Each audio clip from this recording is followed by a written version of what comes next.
So today I am going to discuss one very important topic, not chemistry.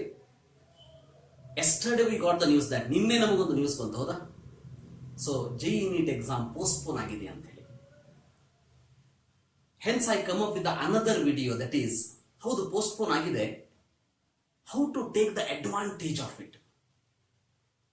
ಇದನ್ನ ನಮ್ಮ advantage ಆಗಿ ಹೇಗೆ ಪರಿವರ್ತನೆ ಮಾಡ್ಕೊಳ್ಳೋಣ ಅಂತ ಹೇಳಿ. Just imagine if there is no postponement of the exam, ಇವು ಏನಾದರೂ ಎಕ್ಸಾಮ್ ಪೋಸ್ಟ್ಪೋನ್ ಆಗಿರ್ಲಿಲ್ಲ ಅಂತಂದ್ರೆ you would have score 400 for neat.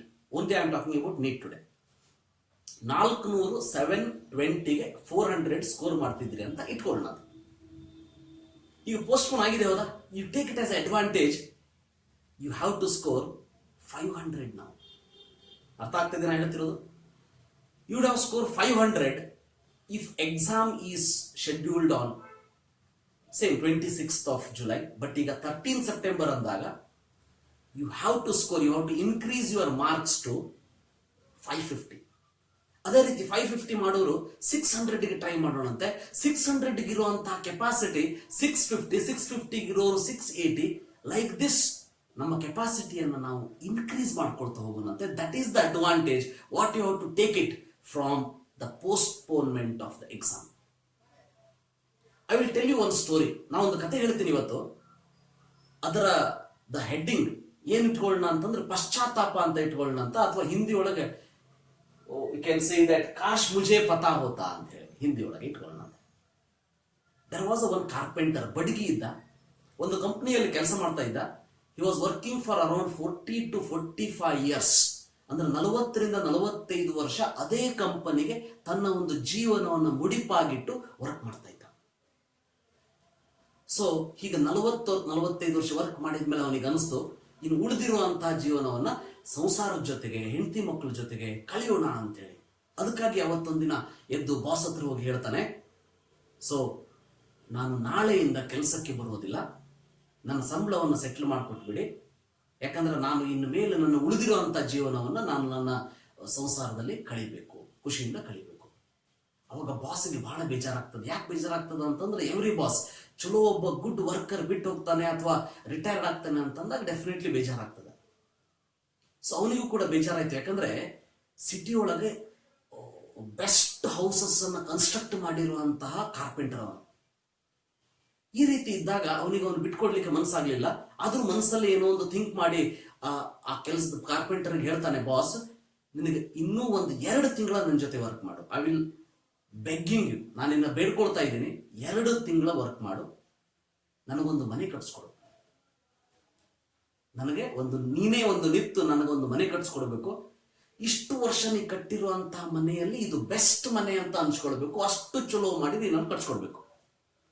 ಅವಾಗ ಕಾರ್ಪೆಂಟರ್ ಹೇಳ್ತಾನೆ, ಸೊ ಮನಸ್ಸಿರೋದಿಲ್ಲ, ಯಾಕಂದ್ರೆ ನಾಳೆಯಿಂದ ಅಂತ ಡಿಸೈಡ್ ಮಾಡಿಬಿಟ್ಟಿದ್ದಾನ ಅವನು, ಎಸ್ ಅಂತ ಹೇಳ್ಬಿಡ್ತಾನೆ. ನೆಕ್ಸ್ಟ್ ಡೇ ಬಂದು ತನ್ನ ಕೆಲಸಕ್ಕೆ ಹೋಗ್ತಾನೆ. ಒಂದು ಜಾಗವನ್ನು ತೋರಿಸಿರ್ತಾರೆ, ಇಲ್ಲಿ ಮನೆ ಕಟ್ಟಬೇಕಂತ ಹೇಳಿ ಅಲ್ಲಿ ಕಟ್ಟೋದಕ್ಕೆ ಸ್ಟಾರ್ಟ್ ಮಾಡ್ತಾನೆ. ಕಟ್ಟೋದಕ್ಕೆ ಸ್ಟಾರ್ಟ್ ಮಾಡಿದ್ರೆ ಅವನಿಗೆ ಕಟ್ಟೋದಕ್ಕೆ ಮನಸ್ಸೇ ಇರೋದಿಲ್ಲ. ಯಾಕೆ ಮನಸ್ಸು ಇರೋದಿಲ್ಲ? It will be well experienced by the hostelite. ಹಾಸ್ಟೆಲ್ದಾಗಿದ್ದಾಗ ಏನಾಗ್ತದ, ನಾಳೆ ಮನೆಗೆ ಹೋಗ್ಬೇಕು, ಸುಟ್ಟಿ ಕೊಡ್ತಾ ಇದ್ದಾರೆ ಕಾಲೇಜು ಅಂತ ಹೇಳಿ ಮನೆ ತಲೆಯೊಳಗೆ ಫಿಕ್ಸ್ ಮಾಡ್ಕೊಂಡಾಗ ಹಿಂದಿನ ದಿನ ರಾತ್ರಿಯಿಂದ ನಮ್ಗೆ ಊಟ ಸೇರೋದಿಲ್ಲ. ಯಾಕಂದ್ರೆ ನಾಳೆ ಮನೆಗೆ ಹೋಗ್ಬೇಕು, ಮನೆಯವ್ರನ್ನ ನೋಡ್ಬೇಕು, ಮನೆ ಊಟ ಮಾಡಬೇಕು ಅಂತ ಹೇಳಿ ಅವತ್ತಿಂದ ಊಟ ಸೇರೋದಿಲ್ಲ, ನಿದ್ರೆನೂ ಇರೋದಿಲ್ಲ ಹಿಂದಿನ ದಿವಸ ರಾತ್ರಿ. ಹೀಗೆ ಆ ಕಾರ್ಪೆಂಟರ್ನ ಪರಿಸ್ಥಿತಿನೂ ಹಾಗೆ ಆಗಿತ್ತು. ಅವನು ಏನ್ ಮಾಡ್ದ, ಸೊ ನಾಳೆಯಿಂದ ಅಂತ ಡಿಸೈಡ್ ಮಾಡಿಬಿಟ್ಟಿದ್ದ, ಮತ್ತೆ ಕೆಲಸಕ್ಕೆ ಹೋಗ್ಬೇಕಾಯ್ತಲ್ಲ ಅಂತ ಹೇಳಿ ಬಂದು 2 ತಿಂಗಳು ಹೇಗಾದ್ರೂ ಮನೆ ಕಟ್ಟೋಣ ಅಂತ ಹೇಳಿ ಬರ್ತಾನೆ.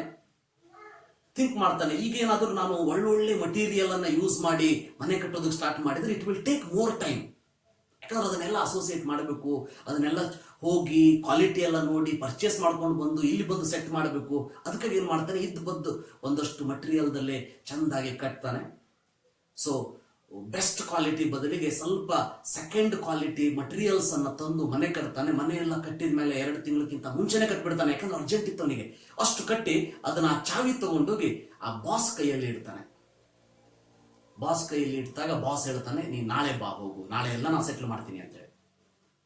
ಸೊ ಮರುದಿನ ಬೆಳಗ್ಗೆ ಕಾರ್ಪೆಂಟರ್ ಮನೆಯೊಳಗೆ ಆ ಆಫೀಸಿಗೆ ಬರ್ತಾನೆ. ಅವಾಗ ಬಾಸ್ ಒಂದು ಗಿಫ್ಟ್ ಬಾಕ್ಸ್ ಅನ್ನ ಕೈಯಲ್ಲಿ ಹಿಡ್ಕೊಂಡಿರ್ತಾನೆ. ಅವನ ಸ್ಯಾಲರಿ ಎಲ್ಲ ಸೆಟ್ಲ್ ಆಗಿರ್ತದೆ. ಒಂದು ಗಿಫ್ಟ್ ಬಾಕ್ಸ್ ಅನ್ನ ಕೈಯಲ್ಲಿ ಹಿಡ್ಕೊಂಡಿರ್ತಾನೆ. ಆ ಗಿಫ್ಟ್ ಬಾಕ್ಸ್ ಅನ್ನ ಆ ಕಾರ್ಪೆಂಟರ್ ಕೈಯಲ್ಲಿ ಕೊಟ್ಟು, ನೀ ಇದನ್ನ ಇಲ್ಲೇ ಓಪನ್ ಮಾಡು ಅಂತ ಹೇಳ್ತಾನೆ. ಆಯ್ತು ಅಂತ ಹೇಳಿ ಅದನ್ನ ಅವನು ಅಲ್ಲೇ ಓಪನ್ ಮಾಡ್ತಾನೆ. ಅಲ್ಲಿ ನೋಡಿದ್ರೆ ಅಲ್ಲಿ ಒಂದು ಚಾವಿ ಇರ್ತದೆ. ಯಾವ ಚಾವಿ ಅಂತಂದ್ರೆ ಅವನು 2 ತಿಂಗಳ ಕೊಟ್ಟು ಅದನ್ನ 1.5 ತಿಂಗಳದೊಳಗ ಆ ಟೈಮ್ ಒಳಗ ಆ ಮನೆಯನ್ನು ಕಟ್ಟಿದಿದ್ನಲ್ಲ ಇಷ್ಟು ದಿನ ಕುಂತು, ಆ ಮನೆಯ ಚಾವಿ ಇರ್ತದ ಆ ಬಾಕ್ಸ್ ಒಳಗ. ಆ ಬಾಕ್ಸ್ ಒಳಗ ಆ ಚಾವಿ ಇದ್ದದನ್ನ ಬಾಸ್ ಕೊಟ್ಟು ಹೇಳ್ತಾನೆ, ನಾಳೆಯಿಂದ ಈ ಮನೆ ನಿಂದು. ನಾನು ಯಾಕೆ 2 ತಿಂಗಳ ಟೈಮ್ ತಗೊಂಡು ಕಟ್ಸು ಅಂತ ಹೇಳಿದೆ ಅಂತಂದ್ರೆ, ಕಟ್ಟು ಅಂತ ಹೇಳಿದೆ ಅಂತಂದ್ರೆ, ನೀನು ನನ್ನ ಕಂಪ್ನಿಗೋಸ್ಕರ 40 ರಿಂದ 45 ವರ್ಷ ಅಷ್ಟು ಡೆಡಿಕೇಟೆಡ್ ಆಗಿ ವರ್ಕ್ ಮಾಡಿದೆ. ಅದಕ್ಕಾಗಿ ನಾವೊಂದು ಗಿಫ್ಟ್ ಕೊಡಬೇಕು. ಅಂದ್ರೆ ನಿಮ್ಮ ಮನೆಯವರಿಗೂ ಆಸೆ ಇರ್ತದೆ, ನಿನ್ನ ಹೆಂಡತಿಗೂ ಆಸೆ ಇರ್ತದೆ, ಹೌದಾ, ದೊಡ್ಡ ಮನೆಯಲ್ಲಿ ಇರಬೇಕು ಅಂತ ಹೇಳಿ. ಸೊ ಅದಕ್ಕೆ ಈ ಮನೆಯನ್ನ ನಿನಗೆ ನಾನು ಗಿಫ್ಟ್ ಕೊಟ್ಟಿದ್ದೀನಿ ಅಂತ ಹೇಳ್ತಾನೆ. ಅದನ್ನು ಹೇಳಿದ್ದು ನೋಡಿ ಆ ಕಾರ್ಪೆಂಟರಿಗೆ ಒಂದೇ ಸರಿ ಶಾಕ್ ಆಗಿಬಿಡ್ತದೆ. ಯಾಕೆ ಶಾಕ್ ಆಗ್ತದ ಅನ್ನೋದು ಅರ್ಥ ಆಗಿರ್ತದೆ ನಿಮಗೆ. ಯಾಕಂದ್ರೆ ಇಷ್ಟು ದಿನ ಕಟ್ಸಿದ್ದ ಮನೆ ಬೆಸ್ಟ್ ಮನೆ ಇತ್ತು. ಈಗ ಕುತ್ಕೊಂಡು ಏನ್ ಕಟ್ಸಿದ್ನಲ್ಲ ಆ ಮನೆ, ಅದು ಇದ್ದಿದ್ರಲ್ಲೇ ವರ್ಸ್ಟ್ ಇತ್ತು. ಅಂದ್ರೆ ಕ್ವಾಲಿಟಿ, ಮಟೀರಿಯಲ್ ಏನ್ ಕ್ವಾಲಿಟಿ ಅದು ಬಹಳ ಕಡಿಮೆ ಇತ್ತು. ಲಘು ಲಘು ಮುಗಿಸ್ಬಿಡ್ಬೇಕು ಕೆಲಸ ಅಂತ ಹೇಳಿ ಮಾಡಿರುವಂತ ಒಂದು ಮನೆ ಆಗಿತ್ತು. ಇವನಿಗೆ ಗೊತ್ತಿರ್ಲಿಲ್ಲ ಅದೇ ಮನೆಯೊಳಗೆ ಇವನು ಇರಬೇಕಾಗಿ ಬರ್ತದ ಅಂತ ಹೇಳಿ. ಅವಾಗ ಥಿಂಕ್ ಮಾಡ್ತಾನೆ, ಹೀಗೇನಾದ್ರೂ ಆಗಿದ್ರೆ ನಾ best material, world best quality ತಂದು ನಾ ಇಲ್ಲಿ ಕಟ್ತಿದ್ದೆ ಅಂತ ಹೇಳಿ. ಅದಕ್ಕೆ ಹೇಳಿದ್ದು ಕಾಶ್ ಮುಜೆ ಪೆಹಲೆ ಭಿ ಪತಾ ಹೋತಾ, ಅಥವಾ ನನಗೆ ಮೊದಲೇ ಗೊತ್ತಿದ್ದಿದ್ರೆ ಪಶ್ಚಾತ್ತಾಪ. ಸಿ, ಈ ಒಂದು ಕೇಸದಲ್ಲಿ ನಿಮಗದು ಆಗಬಾರ್ದು ಅನ್ನೋದು ನನ್ನ ಮನಸ್ಸಿನ ಆಶಯ. ರಿಮೆಂಬರ್, ಜನರಲ್ಲಿ ನಮ್ಮ ಮೈಂಡ್ ಸೆಟ್ ಹೇಗಿರ್ತದೆ ಅಂತಂದ್ರೆ, ಎಕ್ಸಾಮಿಗೆ ಟೈಮ್ ಇಲ್ಲ ಅಂದಾಗ ಟೈಮ್ ಬೇಕಾಗಿತ್ತು ಅಂತ ಅನಿಸ್ತಿರ್ತದೆ. ಈಗ ನಿಮ್ಮ ಪ್ರಿಪರೇಷನ್ಗೆ ಸಾಕಷ್ಟು ಟೈಮ್ ಕೊಟ್ಟಾಗ, ರಿಮೆಂಬರ್, ಈಗ ಅನಿಸ್ತಿರ್ತದೆ ಇಷ್ಟೆಲ್ಲ ಟೈಮ್ ಯಾಕೆ ಕೊಟ್ಟರು, ಲಘು ಮುಗಿದ್ರ ಅಥವಾ ಮುಗಿದು ಬಿಡ್ತಿತ್ತು ಅಂತೇಳಿ. I know you are frustrated from so many days, ನನಗೆ ಗೊತ್ತದ. You are waiting for the exam to write. But ಇದೆಲ್ಲ ನಮ್ಮ ಕೈಯಲ್ಲಿ ಇಲ್ಲ, ಹೌದಾ? ಯಾರಿಗೆ ಗೊತ್ತಿತ್ತು ಈಗ ಒಂದು 6 ತಿಂಗಳಿಂದ ಕೊರೋನಾ ಬಂದು ಈ ರೀತಿ ಆಗ್ತದ ಅಂತ ಹೇಳಿ, ಹೌದಾ? ಸೊ ಇದು ಎಲ್ಲ ನಮ್ಮ ಕೈಯಲ್ಲಿ ಇಲ್ಲ. ಅದಕ್ಕೆ ನಮ್ಮ ಕೈಯಲ್ಲಿ ಇರೋದು ಏನು ಅಂತ ಯೋಚನೆ ಮಾಡೋಣ ಅಂತೆ. We have time. Remember, we have to utilise that particular time. Remember, ಇವತ್ತಿಂದ ಕ್ಯಾಲ್ಕುಲೇಟ್ ಮಾಡಿಟ್ಟಿದ್ದೀನಿ ನಾನು. So total 70 days you have for NEET exam. 70 days miracles ಮಾಡ್ಬೋದು. ಇಷ್ಟು ದಿನ ಕುತ್ಕೊಂಡು ಓದಿದ್ರಲ್ಲಿ ಈಗ ಕುತ್ಕೊಂಡು ಟಿಕ್ ಮಾಡ್ತಾ ಹೋಗ್ರಿ. ಯಾವ ಕಾನ್ಸೆಪ್ಟ್ ನಿಮಗೆ ಇನ್ನೂ ಅರ್ಥ ಆಗಿಲ್ಲ, ರಿಮೆಂಬರ್, ನೀಟ್ ಅಂದಾಗ biology definitely more than you have to score 300 marks. ಗೊತ್ತಿರಲಿ, 300 ಮಾರ್ಕ್ಸ್ ಸ್ಕೋರ್ ಮಾಡಿದ್ರೆ ನಿಮ್ಮ mark you have to get, you will get the good ranking. So ಆ ಬಯಾಲಜಿ ತೆಗಿರಿ. ಅದ್ರಲ್ಲಿ ಯಾವ ಕಾನ್ಸೆಪ್ಟ್ ಇನ್ನೂ ನಿಮಗೆ ಕ್ಲಿಯರ್ ಆಗಿಲ್ಲ, ಕ್ಲಿಯರ್ ಮಾಡ್ಕೊಳಕ್ ಟ್ರೈ ಮಾಡ್ರಿ. ಸೊ ಫಿಸಿಕ್ಸ್ ಓಪನ್ ಮಾಡ್ರಿ. Physics is the least scoring marks generally in the neat and JEE exam.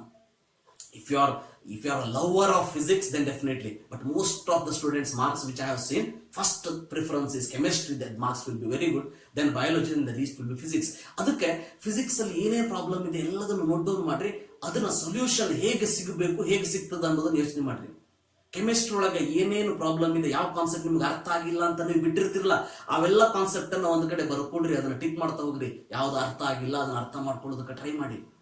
Important, NTA Abhyas app ಅನ್ನು ನೀವು ಡೌನ್ಲೋಡ್ ಮಾಡ್ಕೊಂಡಿಲ್ಲ ಅಂದ್ರೆ ತಕ್ಷಣ ಡೌನ್ಲೋಡ್ ಮಾಡ್ಕೊಳ್ಳಿ. ಡೌನ್ಲೋಡ್ ಮಾಡ್ಕೊಂಡು ಅದರಲ್ಲಿ ಇರುವಂತಹ ಪ್ರತಿಯೊಂದು ಟೆಸ್ಟ್ ಅನ್ನು ಟ್ರೈ ಟು ಸಾಲ್ವ್ ಮಾಡಬೇಕಾದ್ರೆ ಟೈಮ್ ಬಗ್ಗೆ ವರಿ ಮಾಡ್ಕೊಳಕ್ ಹೋಗ್ಬೇಡ್ರಿ. ಮತ್ತೆ ಯಾವುದೋ ಒಂದು ಕಾನ್ಸೆಪ್ಟ್ ನಿಮ್ ಕ್ವಶನ್ ಬಂದಿಲ್ಲ ಅದ್ರ ಬಗ್ಗೆ ವರಿ ಮಾಡ್ಕೊಳಕ್ ಅವಶ್ಯಕತೆ ಇಲ್ಲ, ಯಾಕಂದ್ರೆ ಇನ್ನೂ ನಮ್ಗೆ ಸಾಕಷ್ಟು ಟೈಮ್ ಇದೆ. ಬಟ್ ಕ್ವಶನ್ ಯಾವ ರೀತಿ ಕೇಳ್ತಾರೆ ಕಾನ್ಸೆಪ್ಟ್ ಮೇಲೆ ಅನ್ನೋದು ಗೊತ್ತಾಗ್ತದೆ, ನಿಮಗೆ ಗೊತ್ತಿರ್ಲಿ. ಸೊ ಅದಕ್ಕೆ NTA ಅಭ್ಯಾಸ್ ಆಪ್ ಡೌನ್ಲೋಡ್ ಮಾಡ್ಕೊಡ್ರಿ. ಸೊ ಒಂದು ಸಾರಿ ಅದನ್ನ ಡೌನ್ಲೋಡ್ ಮಾಡಿದ್ಮೇಲೆ ಆಫ್ಲೈನ್ ಅಲ್ಲೂ ಕೂಡ ಅದನ್ನ ನೋಡಬಹುದು. ಅವಾಗ ಅದನ್ನ ಚೆಕ್ ಮಾಡ್ತಾ ಇರಿ. ಅದ್ರೊಳಗೆ ನಿಮಗೆ ಏನಾದ್ರೂ ಕಾನ್ಸೆಪ್ಟ್ ಡಿಫಿಕಲ್ಟ್ ಅಂತ ಅನ್ಸಿದ್ರೆ ಅದನ್ನ ಒಂದ್ ಕಡೆ ಬರ್ಕೊಡ್ರಿ. ಅದಕ್ಕೆ ಎಕ್ಸ್ಪ್ಲೇಷನ್ ಏನ್ ಬೇಕು ಅನ್ನೋದನ್ನ ಸೊ ಗೂಗಲ್ದಲ್ಲಿ ಸರ್ಚ್ ಮಾಡಿ, ಇಲ್ಲ ಅಂತಂದ್ರೆ ರೆಫರೆನ್ಸ್ ಬುಕ್ ಇರ್ತದೆ ಅದ್ರ ಬಗ್ಗೆ ಸರ್ಚ್ ಮಾಡಿ, ಇಲ್ಲ ನಿಮ್ಮ ಲೆಕ್ಚರರ್ಸ್ಗೆ ಕಾಲ್ ಮಾಡಿ ಕೇಳಿ. So all these things you have to do in these 70 days so that ನಿಮ್ಮ 400 ಮಾರ್ಕ್ಸ್ ಇರೋದು 500 ಆಗಬೇಕು, 500 ಇರೋದು 550 ಆಗಬೇಕು, 550 ಇರೋದು 600 ಆಗಬೇಕು, 600 ಇರೋದು 650 ಆಗಬೇಕು. ಆ ಟೈಪ್ ಪ್ಲಾನ್ ಮಾಡೋಣಂತೆ.